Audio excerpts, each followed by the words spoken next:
आज आपण टाळ्याला न चिटकणारे मऊसूत दाणेदार व न रेलणारे बेसनाचे लाडू कसे बनवायचे ते बघून घेणार आहोत। त्यासाठी आधी आपण त्याला काय साहित्य पाहिजे ते बघून घेऊ। यासाठी मी एक मोठी वाटी बेसन, पिठी साखर, अर्धी वाटी रवा, अर्धी वाटी दूध, अर्धी वाटी तूप, वेलची पावडर व सुक्या मेव्याचे काप घेतले आहेत। चला तर मग आता कृतीला सुरुवात करूया। आता एक पॅन गरम करून घ्यायचा, त्या तूप घालून घ्यायचे, त्यामध्ये रवा व बेसन घालून घ्यायचे व छान मंद आचेवर भाजून घ्यायचे। तूप एकदम सर्व न घालता थोडे थोडे करत घालायचे, त्यामुळे बेसन छान भाजले जाते।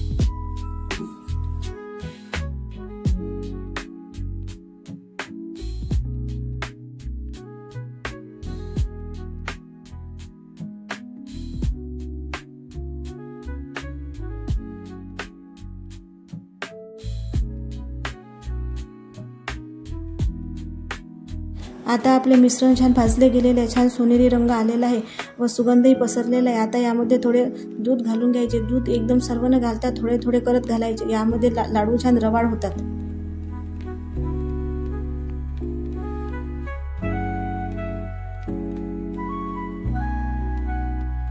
दूध घातल्यानंतर हे सर्व मिश्रण छान एकजीव करून घ्यायचे व एका ताटामध्ये ओतून घ्यायचे। आता यामध्ये पिठी साखर घालून घ्यायची।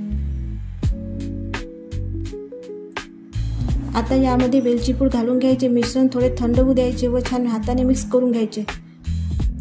मिश्रण पूर्ण छान एकजीव करून घ्यायचे व त्याचे आता लाडू वळायचे।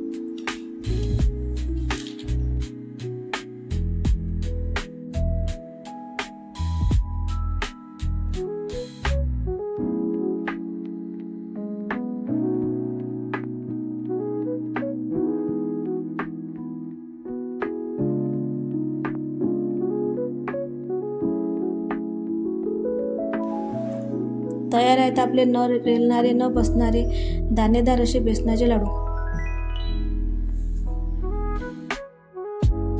पूर्ण व्हिडिओ बघितल्याबद्दल धन्यवाद। व्हिडिओला लाईक, शेअर व सबस्क्राईब करायला विसरू नका। धन्यवाद।